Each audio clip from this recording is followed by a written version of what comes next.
Dr. Manjoo Shree went from being a chatty, naughty teenager to an event in a hospital ICU where she doubted her own self-worth and questioned if her life was worth living. This led to becoming one of India's most renowned psychologists and the author of India's first self-help book for children titled Life Parachute. In this episode of Hopenning, Dr. Manjoo tells about how, in her territory in India, 1 in 5 women end their lives every day. This led her to realize that youth needed to be taught to reprogram themselves and become their own best cheerleaders and acquire the resilience needed to inspire, motivate, and help themselves. Today, through her program, Lifeolicious, and through the creation of her Natchimuthu Foundation, her goal is to help 100,000 students to fulfill their dreams and create a life worth living. Welcome to the Hopenning.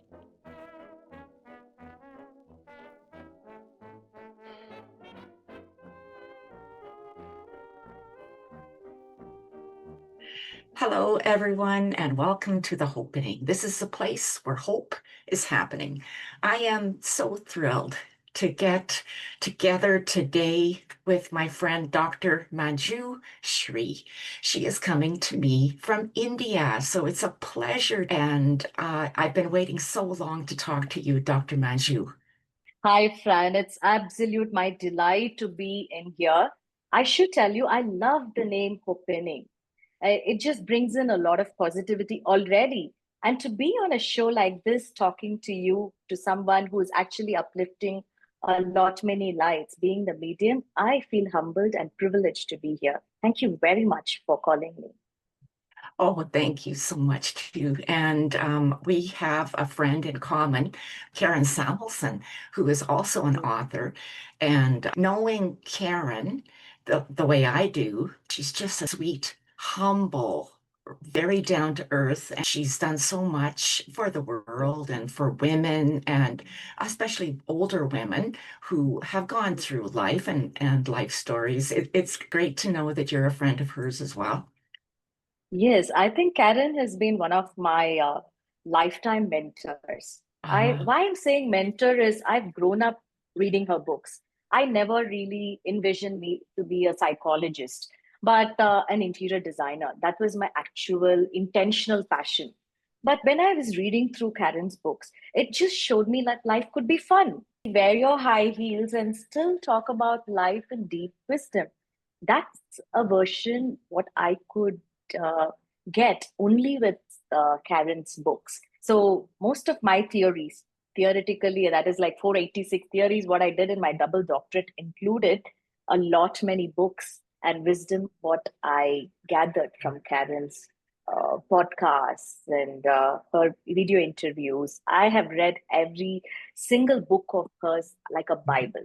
I love her awesome. from the bottom of my heart. Me too. She's a lot of fun. So, where are you in India? And if I were to ask your high school friend what you were like Mm. in high school, what would your best high school friend say about you when you were back in high school, and how what you would have been like at that time? That's pretty interesting. I'm sure she would take a while to answer that because I was pretty naughty. I was an outstanding student in literal sense because I hardly was into studies or into theory or even numbers. I was really bad in numbers. So most often I was an outstanding student, uh, more engaged with nature, more engaged in dramatics, more engaged with life and its beauty what it had to offer. So I was always an out of the book syllabus kind of a girl, very fun, very chattery. I literally, people had to stop me talking most of the time because I was always wanting to share something. I always had a lot of energy, too much energy at times. I didn't need coffee at all, Fran. Yeah, I can see that in you though. But I've interviewed several people, like quite a few, dozens actually, that have a similar background. They end up being psychologists or some type of a healer, similar to what we do, but they often come from that. If someone was to describe them back when they were a kid, they're often described that way. Very few of them were described as a bookworm. They really are. Yeah. So, I mean, I think there's a natural progression of people who are kind of like us that really engage with other people, lively, bubbly, to get to know human behavior. Yes, that's right. I think being a bookworm is easy. Being a geek is easy in today's world. To follow a norm, to belong to the rat race is something very easy, comfortable, and it's, of course, more engaging. But to take a path of your own, to walk a path which is not being ventured, now that's a challenge, which may also get lonely at times, but trust me, it's worth it, Fran. Mhm. I believe it too. So I have read your book, The Life Parachute, and you have been described as founding a personal growth education empire with more than 20,000 students. So can you talk a bit about that and how you're one of India's most significant psychologists because of the way that you're going ahead and focusing on youth, underprivileged children, women, and why that was so important for you. Well, Fran, this is a long story cut short.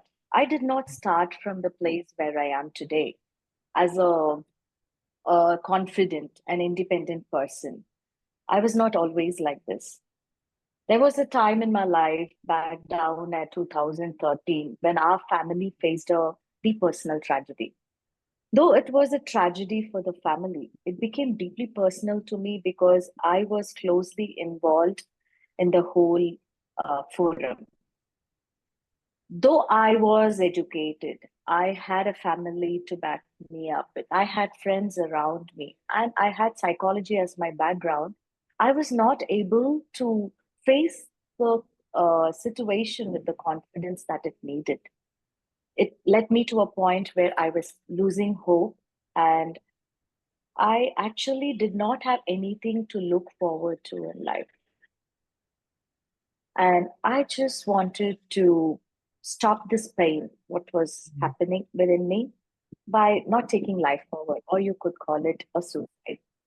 So that moment made me realize that if I am feeling like this, somebody who is educated, civilized, who is have who's having a good amount of support, I was imagining how women in my territory would be feeling, and I got into research. When I looked into research, I found that 1 in 5 women were committing suicide every single day in my territory, and 1 among 9 of them were thinking about committing suicide.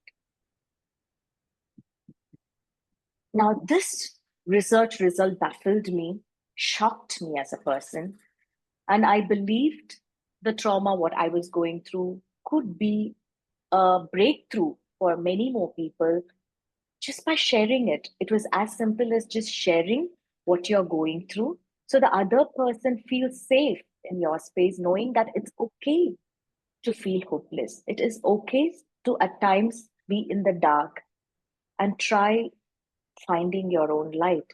It is a phase what all of us go through at some point of our lives. Don't you agree, Fran? It's amazing the way you say that because I think society today makes us want to believe because of social media, because of television, because of movies, because of all the things that are visually in front of us.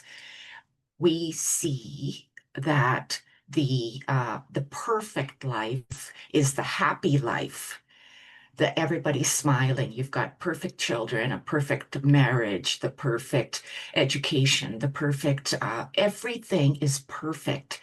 And yet in so many ways, I think that illusion is really detrimental to mental health.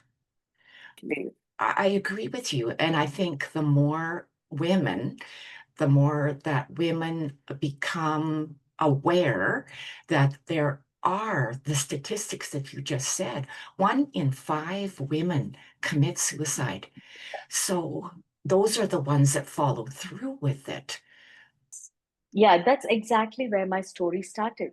So once I got the statistic through, I just knew I had to probably do justice to whatever life I have forthcoming. Uh, and I decided I'm going to give it my best shot. And that's how Lifeolicious was born. So that became what started as a safe space for women. It became a movement. When I started visiting colleges, when I started visiting schools, I started meeting youth in general. The knowledge kind of enriched and evolved by itself.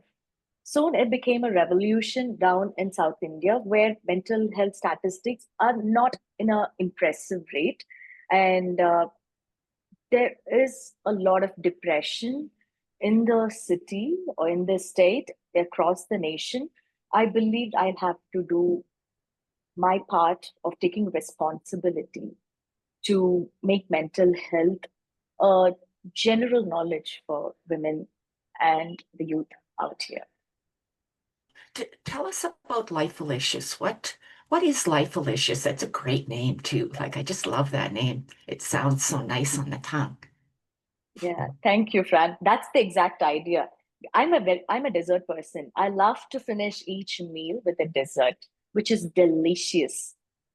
I was thinking, how would life be despite of all the ups and the lows, what we go through? We ended up in a delicious note. So Lifeolicious was one of those brainstormed ideas which got into shape. And I love the whole logo and the name. It just resonated totally with what I had to say. And being the foodie I am, I cannot think of a better name.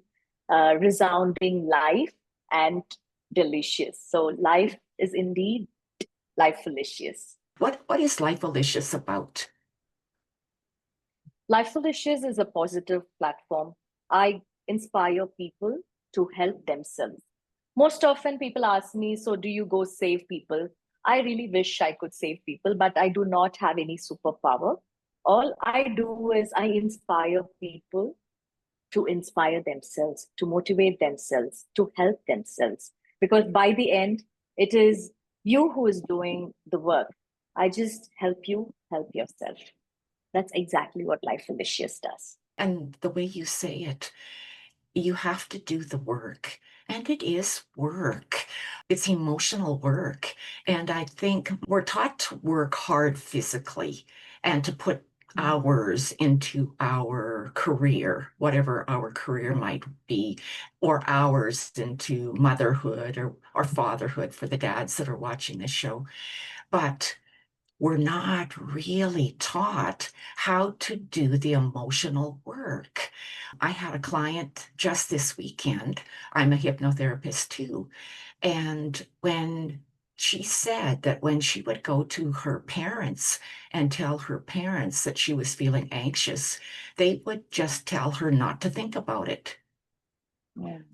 So, Yeah. the work that you're doing in schools, can you tell us a bit about that and the book that you wrote? Yes. So, Fran, resonating with what you said, as we grow up, there are things what we internalize. There are good things, there are not so good things, and there are bad things. It's like an old song, what you have been put under repetition, which you actually do not like. But at somewhere it becomes your comfort zone because you're used to listening to that song and you've just internalized the song by itself.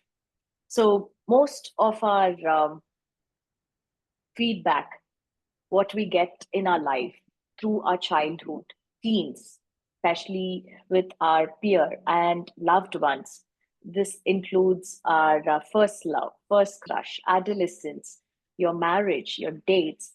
all of these instances indeed shape us, no matter how much we do not agree or we do not want to agree. I think all of us are children by the end of the day. We are probably growing in different sizes, but our heart is still a child, an overgrown child. I would love saying that. My heart still screams for candy and ice creams when I go out. So, attending to this little child within us is very, very important. And how is where Life Parachute actually takes us. Life Parachute was a book what was therapeutical for me. I wrote it sitting in an ICU uh, just after this tragedy, what happened uh, in my life in 2013. So I was sitting in the ICU with nothing to do, losing hope on life, and I wanted to anchor myself to something which was evident to me, which was there, and I could take hold of and get myself assured. So there were a few exercises, maybe with, probably because of my psychological background, it helped me get on an upward spiral. So because I was in the probably the bottomless pit, this anchor of thinking about life as in what I really want. Most often, Fran, when we go out, we do not at times know what to order for us because it's usually, somebody else, and we would say, no, you just ordered. We would, I would probably share somewhere I think we've all lost our appetite for life. What do we actually want? What does our tongue crave? What is our taste bud like? What do we actually feel full with? What do we actually feel delicious with? Now this kind of knowledge only comes when you go in depth with life and you start asking it questions which is out of your comfort zone, which you're not okay answering.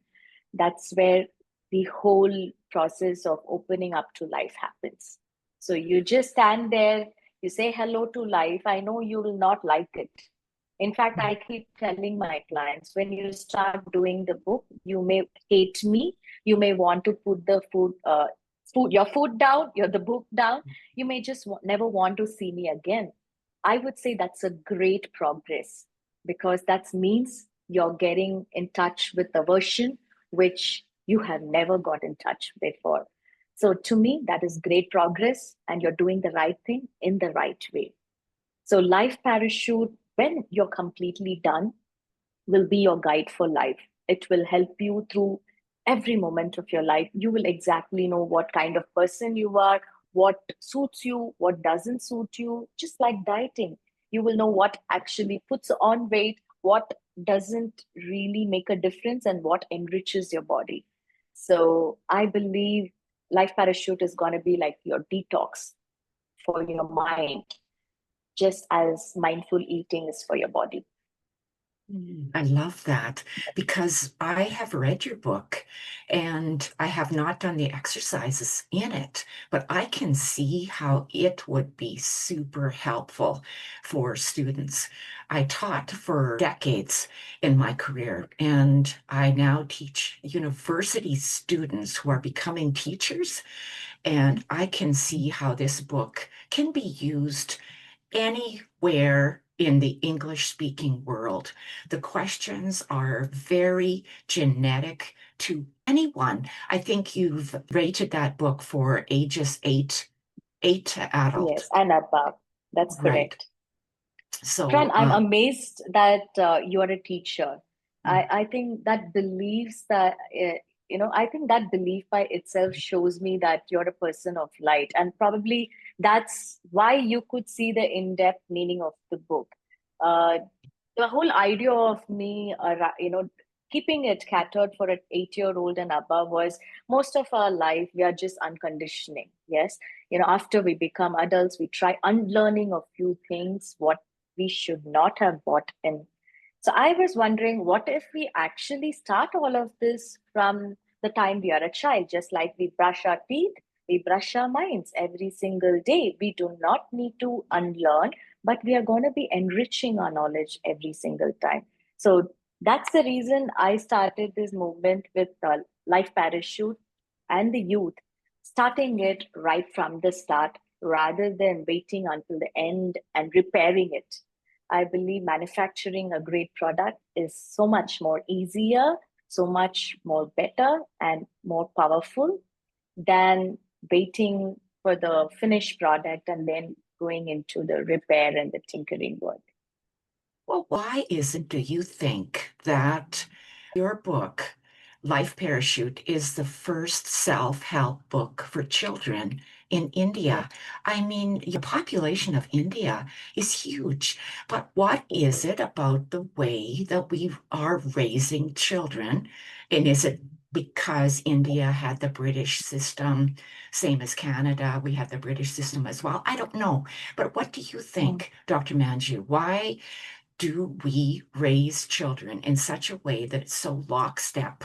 Just learn this, learn this, learn this, and suddenly we are at the age of whatever, maybe 35, 40, 50, and we still don't know ourselves. And we end up somewhere like you were, maybe in ICU, wondering why you've been on this planet and is there any real hope for me here? What is it about Mhm. our education system and about the way that we're raising youth that would make this book the first one? It came out when? It only a year or two ago, right? Oh, it's been 6 years. So 6 years. that was it was released in 2016. Well, Fran, India is a colorful country. When I say colorful, I mean it. It comes with the chaos. It comes with all colors. It comes with a whole load of people out here. Our population is 10 times more than what the land can handle.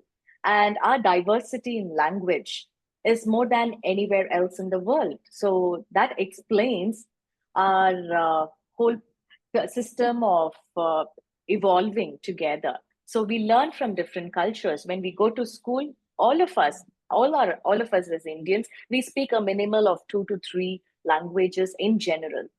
Even if we are not learning a foreign language, all of us can speak 2 to 3 languages in general.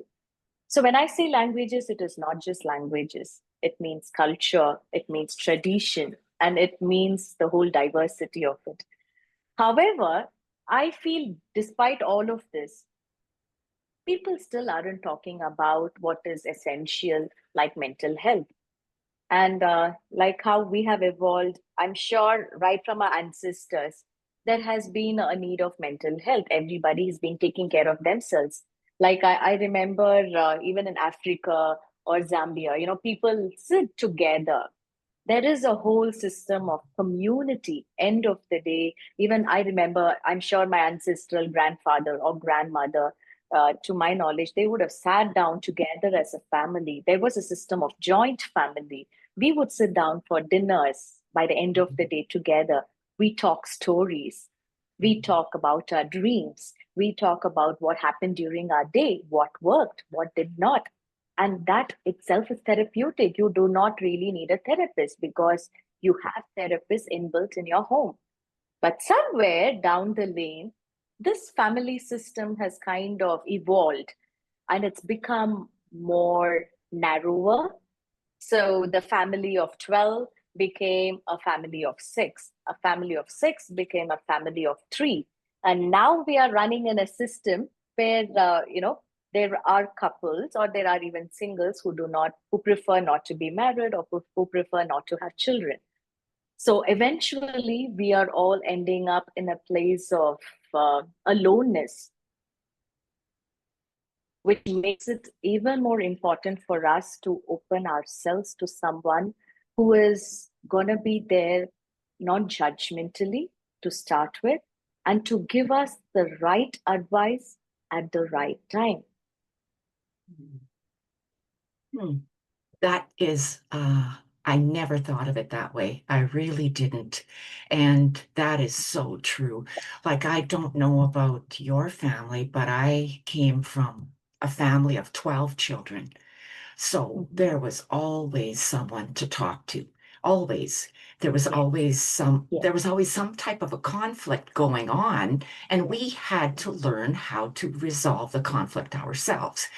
We just did. We worked it out however we did. Mm, But I can see exactly what you're talking about how that huge extended family narrowed and narrowed and narrowed until today we have children that are just sitting in their bedrooms as soon as they come home from Yeah. school and barely interacting with family, grandparents at all, even perhaps not seeing their grandparents. Maybe their grandparents live in a different country or a different city.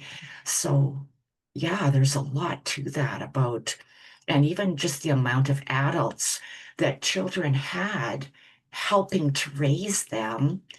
outside of just their parents. So I really like the way you said that. It's quite interesting. So tell us about the Natchimuthu Natchimuthu Yeah. Foundation. Oh, I love how you're pronouncing my dad's name. He's going to be super happy watching us from above. Oh, So, yeah, Nachimuthu is my dad. He was like everybody else. I was dad's little princess. So, when people ask me, so what do you want to become when you grow? I've always wanted to be at least 50% of what my dad was. So he was somebody whom I looked up to. He had a character of a son. He was ever giving. I've hardly seen him speak negative about anybody ever. He was always patient, warm, very open to people as a person. So, in memory of him, after he passed away, I wanted to do something uh, in passion and authentic the way I could. And being in my profession, Fran, especially down India, where most of one third of our population is in poverty, I believed it is our responsibility to handhold how many ever we could when it comes to underprivileged children who are still studying in government schools and who are raised with probably single parent or no parent. So I took that as my oath to give back to our world, to whatever it had to give me, and I have received in the name of my father, whom I adored the most. And that's how the Natchimuthu Foundation was found. And today, all my programs, all my speaking programs, other than my profession, all of that is out of passion, and all of that proceeds goes to Natchimuthu Foundation. So in a way, I'm enjoying talking to students, and when I'm talking to students, the students who are inviting me, the teachers, the universities, their proceeds directly go to an underprivileged child for her education or for her medical expenses, and that is making the whole circle go around in a good boomerang. I'm sure he's very proud of you. Yeah, Thank you. Thank you. yeah. So the Nachimutu Foundation.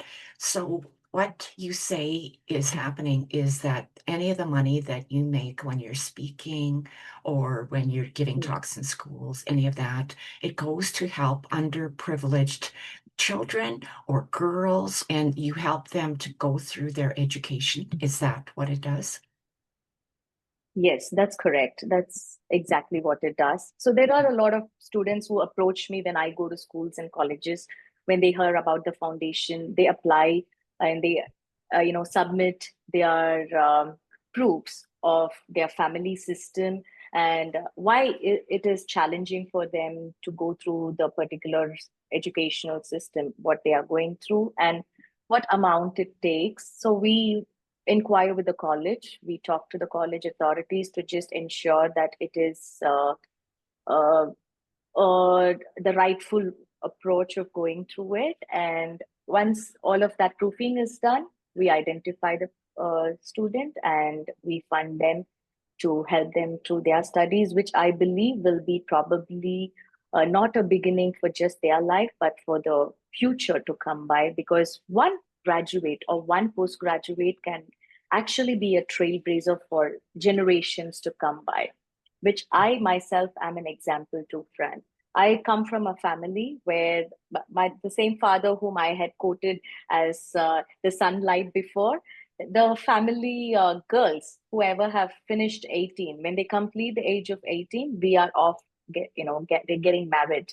They actually, see, there is a matchmaking process in India. So once we complete 18, that means we are ready to marry. And there is this, they start off with the matchmaking process, and we are married off, and the family is so proud, thinking, okay, so we've done our work right, everything is all right, and she's happily married right now. So in coming from a family like that and trailblazing it my own way, wherein I got married when I was 19, but I still studied because my husband and in-laws were supportive toward all through until date towards my education and all that I have to offer to the world. So that really kind of became a trendsetter, not just in my family. I'm sure my son, who is watching me, is gonna treat his family better, or I'm sure he's gonna let his wife study or follow her passion.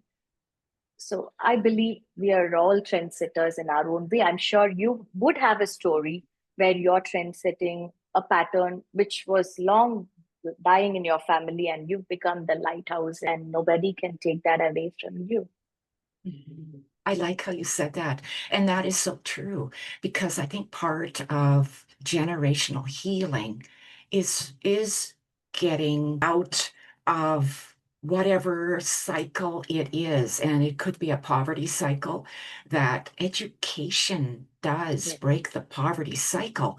So if you're raised in poverty and it's very hard to get out of that unless you have a helping hand in some way, even if it's just a helping hand to help you to believe that you're capable of making it to university or into some type of a secondary, post-secondary system where you can make more of an income to help your family, bring your family and standard of living up as well. I think it doesn't matter where you are in the world, Absolutely. having an educated female in the family will raise Mm. children out of poverty. Do you find that as well where you are? Absolutely. And most importantly, Fran, education is the only thing what nobody can take away from you. The rest of the properties are all disposable. At some point, favorably or not, you're not unsure about the future. But once you are educated, once you're civilized, you cannot unlearn them. Yeah, yeah. So And education is a powerful weapon. It is powerful. it sure is. And the first time I ever heard anyone say that to me was a teacher of mine. I think it was at about grade 8, where he was from Ceylon. It was called Ceylon at the time, and now it's called Yeah, Sri Lanka. Sri But Lanka. he had immigrated to Canada from Sri Lanka. And he was the first one who said that the only way that we can raise ourselves into a standard of living that we'll be comfortable with is education. And I took that to heart because I was the first one in my family with a university education. So Amazing. I'm I so proud of you, Fran, and thank you. how well you're doing. I was going through a few of your podcasts, and I think you're brilliant. Your light shines through. I can Oh, vividly see it, and I believe you have a great purpose, and you're doing it beautifully well. oh, thank you. I appreciate your kindness.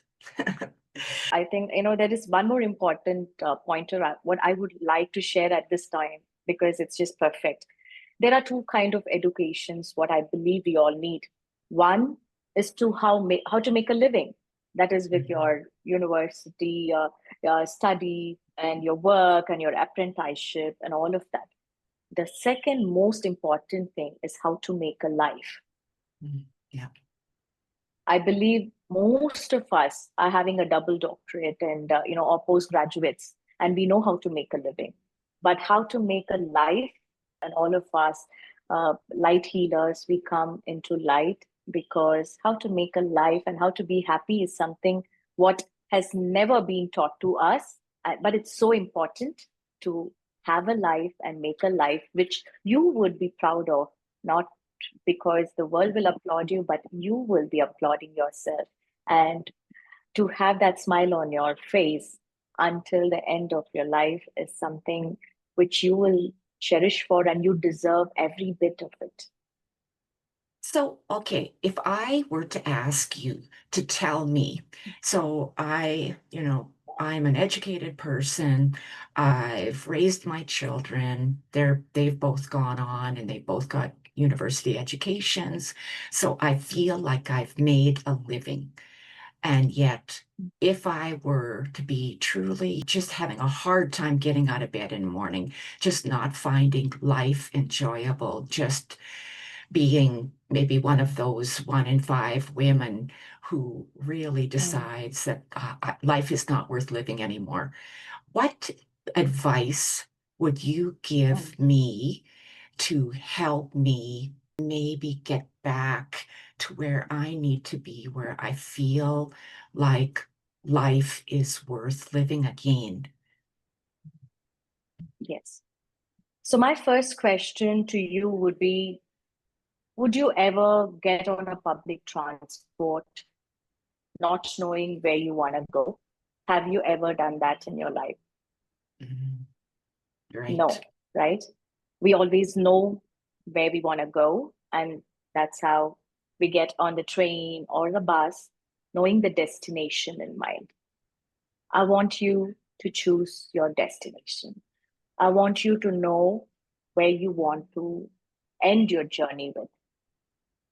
It could be as simple as having a small garden, or it could be teaching children, or it could be just eating chocolate chip ice creams all your life. It could be anything.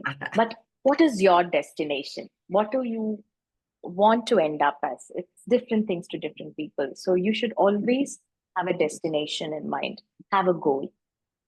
And this place where you are in, it's your comfort zone. It's great to be in. I love to be in my comfort zone for 2 days. If you ask me to eat my favorite food, I love it. The third day, not so much. The fourth day, no. Can you get me something else? The fifth day, that same food which I loved has become something which I may not want to go to. So, comfort zone is great to be in, but it is not a great place to live at. I want you to start small steps. Start reading Life Parachute for the beginners, start doing the journal, find out what sparks that joy in you, find out what makes you tick, find out how stress works through you. Do you freeze? Do you flee? Or do you fawn? What kind of person are you? Find out what makes you happy. Because until the end of your life, you're going to be with one person, not your family, not your children, but you're going to be with one person all your life. And that person is you. So please make sure you keep that person happy and you befriend yourself. Never become your own villain. You're too Yeah, precious to let your that's life pass. that is great advice. Know where you want to be. Do you talk about timelines? Do you say 5 years, 3 years, 1 year, 3 months? Do you set goals in that way? Or do you just look at a final destination? Uh, to be honest, Fran, I take it a moment at a time Mm. because I have hyperactivity syndrome, so I cannot handle too much energy. So I take a day as it comes. To me, today matters. So I wake up today, I think about how's my day gonna be like? How do I want it to be like? I make a choice, like how I wear my dress today. I thought, okay, I've come for Fran's podcast. It's super cool. I'm super excited, and I wore this dress because it's so me, and it's my uh, expression of my personality. So the same way, I would love my emotions to be the expression of my personality. Just as I choose my dress every single day, I want to choose my reactions, my emotions for that particular day.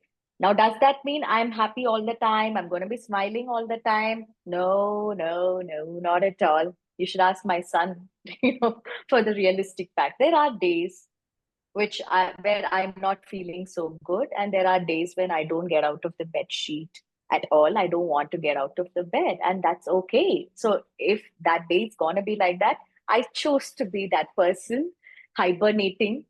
But end of the day, I believe the day is yours. It's like you're having $1 million in your hand. Life is like that. And when you're not living, it means you do not know what to do with it. But imagine how much you could do with $1 million. You could do so much. So take it small. Take it a dollar at a time. If you have a dollar, how would you spend it? Where would you spend it? With whom would you spend it? That's exactly where the whole adventure begins. Mhm. And I think that a lot of time we don't realize that time is the one thing that we cannot get back.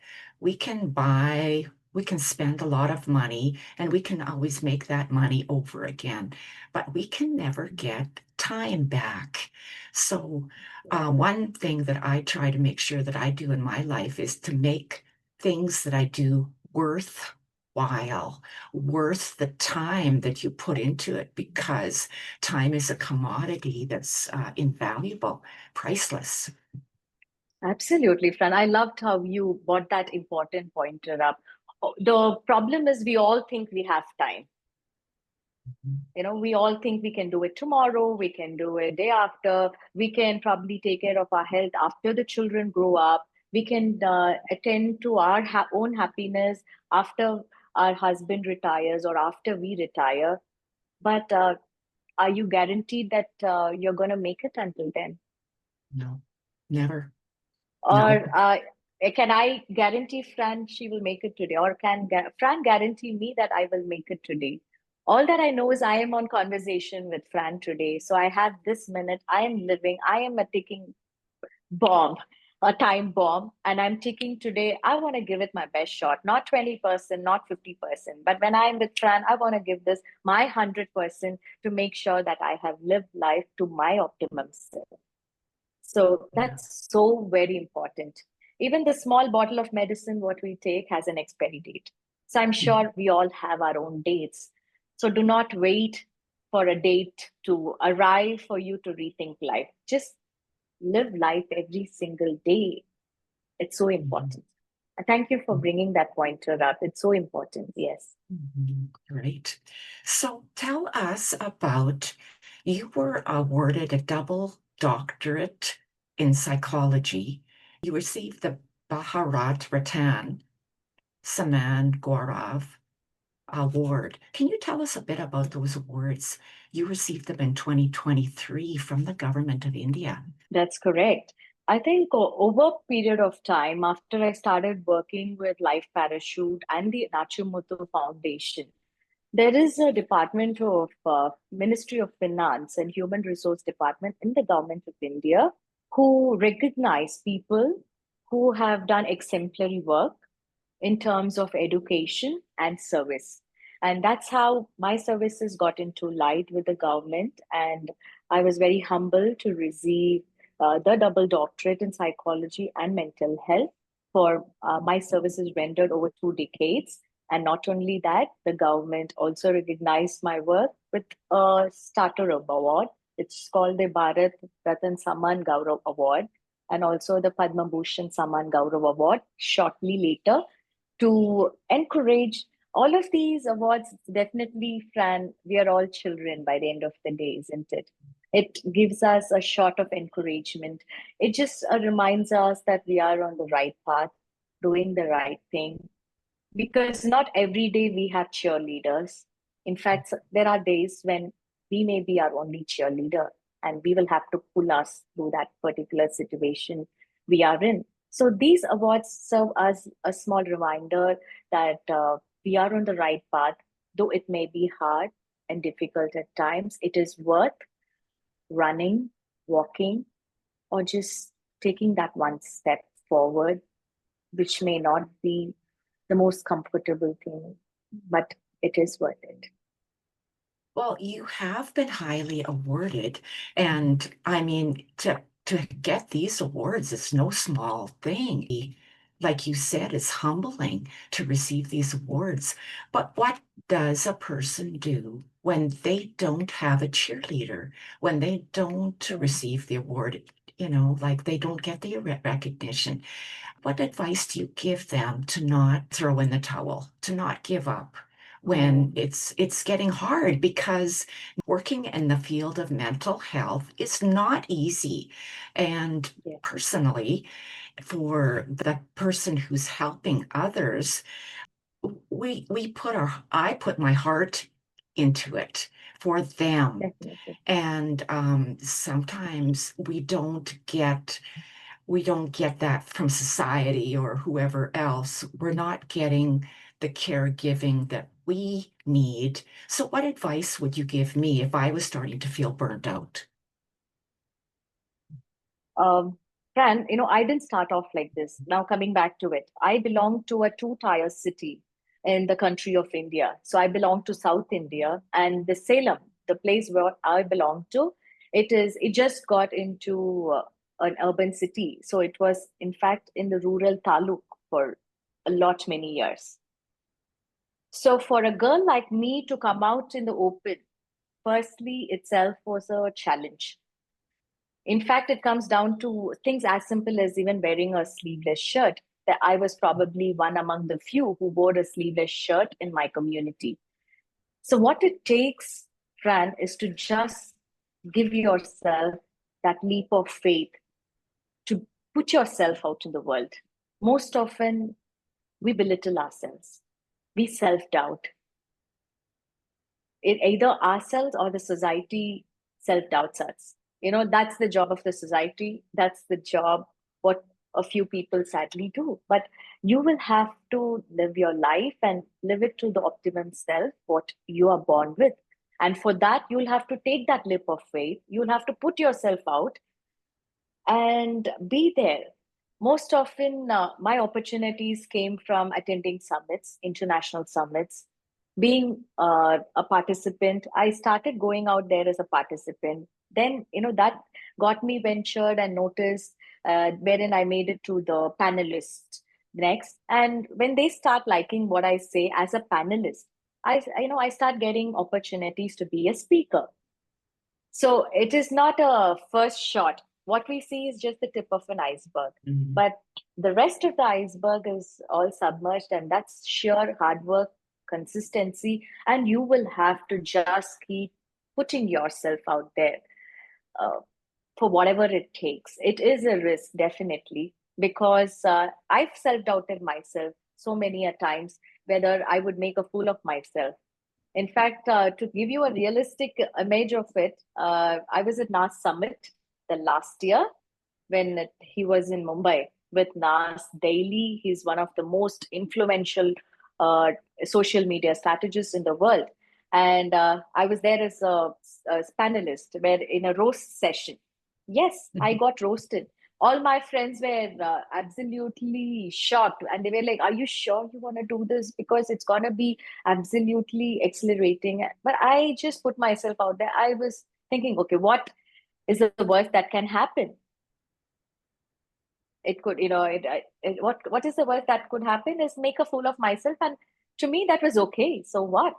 Everybody makes a fool of themselves. So why not? So I got into the session and of course, I spoke for 6 minutes. We had the 6 full minutes of deep conversation. We spoke about economy and the challenges of a solopreneur in today's world and being in a mental health practice, just as you mentioned, how challenging it is to take leads and follow them up. But what eventually ended up as a reel was just for a few seconds. And what was the hook was wherein exactly I said, I make close to a crore, which is $100,000 a year.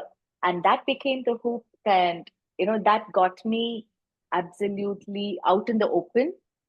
To be honest, Fran, I did not accept the collaboration for days.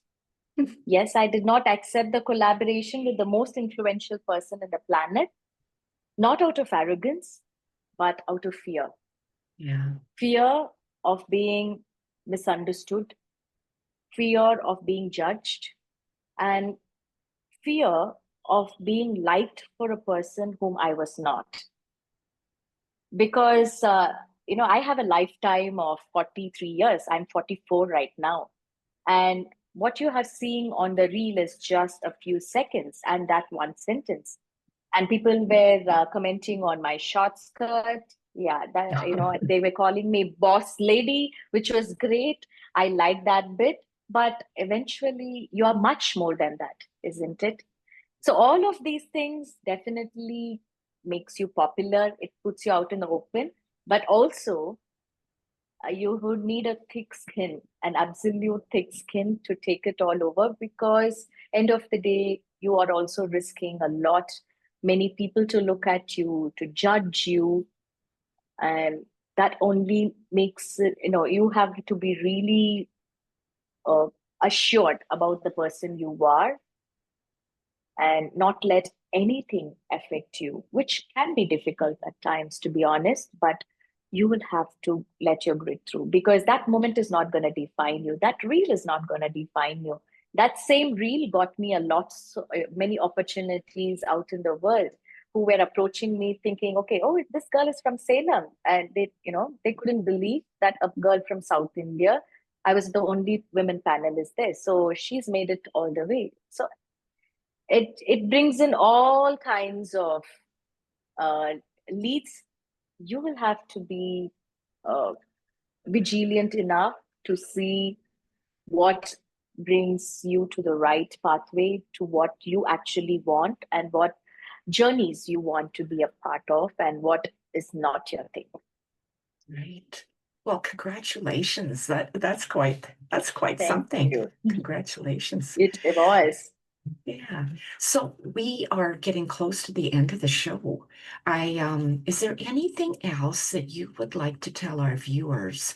Anything about mental health or the work that you do or your foundation or anything else that you would like them to know before we end the show?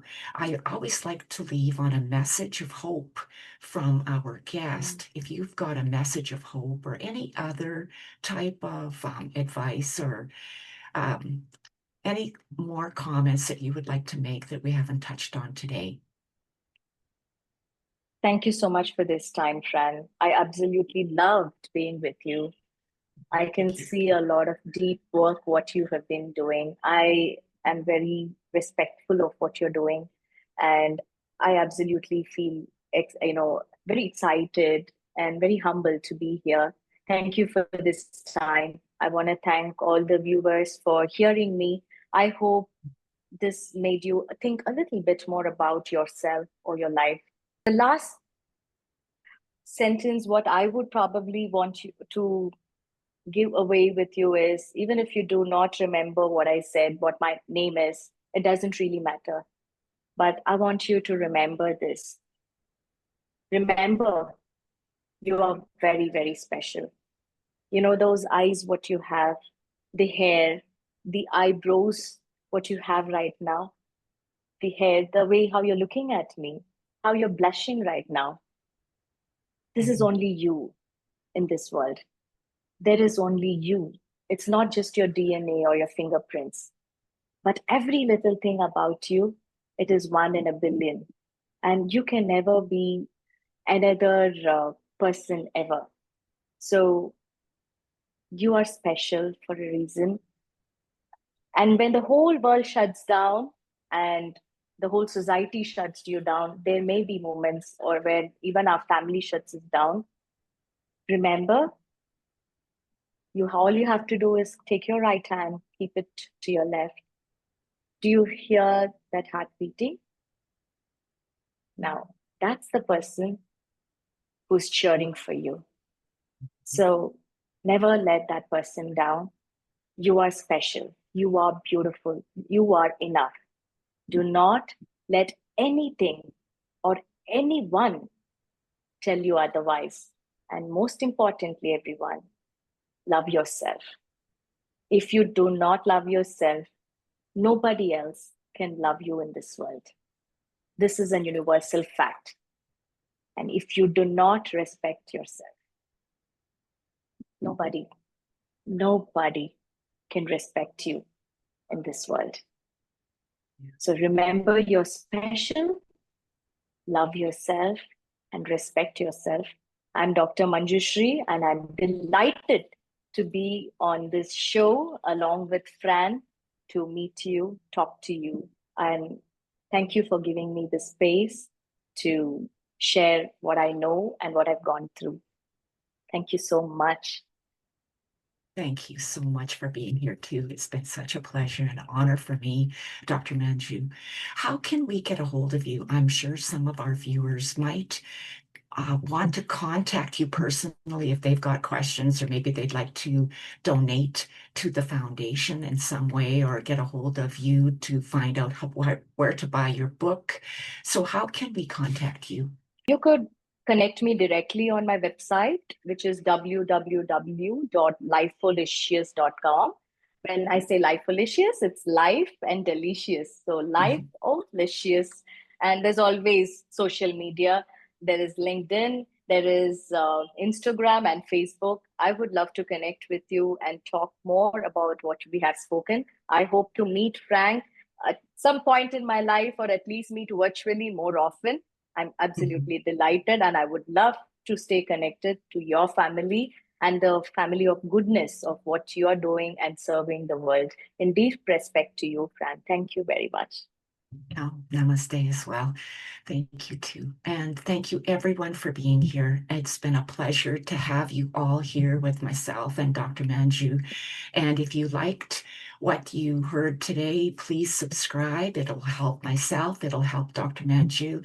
It'll help the kids that she is helping as well to get educated, to get a life for themselves, to bring them up out of poverty, to actually help the whole world to come to a better place of mental health. So thank you, Dr. Manjoo, and thank you everyone for coming. Thank you, everybody. Bye-bye. Bye. This podcast and Inspired Healing Hypnotherapy do not provide medical advice. The information included here is not limited to text, graphics, images, or other material contained, and are for informational purposes only. No material in this podcast is intended to be a substitute for professional medical advice, diagnosis, or treatment. Always seek the advice of your physician or other qualified healthcare provider with any questions you may have regarding a medical condition or treatment, and before undertaking a new healthcare regimen. And never disregard professional medical advice or delay in seeking it because of something you have heard on this site.